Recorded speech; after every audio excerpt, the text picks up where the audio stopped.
I research my role model, Adele Diamond, who was born on June 14th, 1952. Adele is currently a number one tier Canada Research Chair in Developmental Neuroscience, currently researching how executive functions are affected by biological and environmental influences. Adele Diamond grew up in Brooklyn, New York. Adele attended public school and graduated from John Brown High School as valedictorian. Growing up, Adele had more of an interest in anthropology and philosophy. She attended London School of Economics, studying philosophy. She then continued her work in graduate school in the studies of psychology. Some obstacles that were encountered with her family include her parents trying to maintain a life through the Great Depression. Her mother was going to attend college but was forced not to due to depression. She became a bookkeeper instead. Her father died as she was entering her senior year of high school. Adele was an active person. She participated in varsity volleyball. Adele was also a member of a sorority throughout college. Adele published a statement saying the following: I love to be active outdoors in nature with others, love to hike, play tennis, and canoe. However, she had said that most of all what she loved to do was dance, including any type of dance from the waltz to the swing.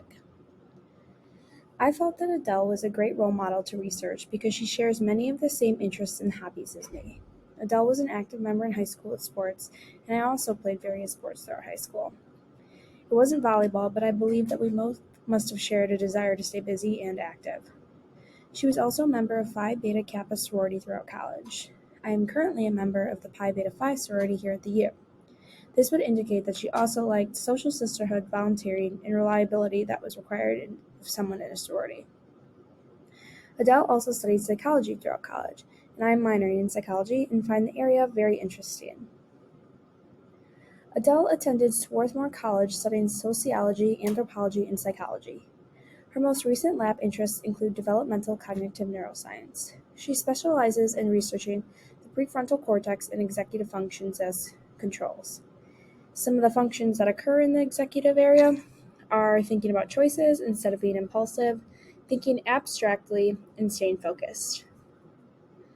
Adele's most influential work was done on the genetic neurological disorder known as PKU.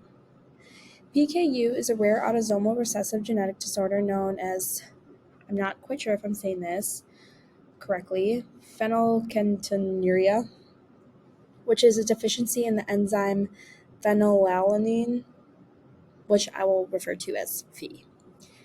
This disease, if it's not found and treated, is characterized by neurological deficits and learning disabilities within the first few months of life.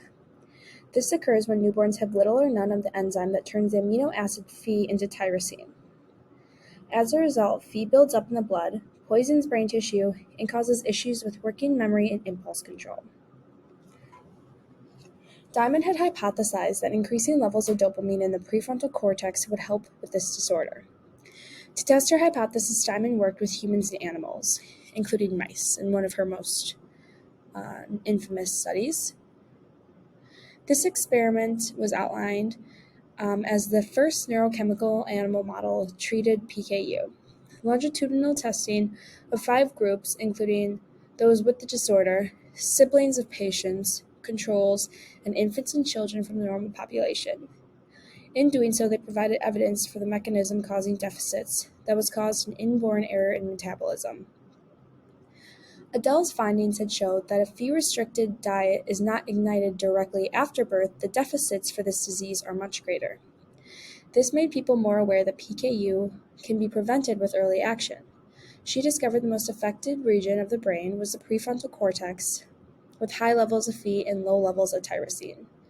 The most influential portion that Dr. Diamond demonstrated was that, in quotes, genetics does not mean unchangeable.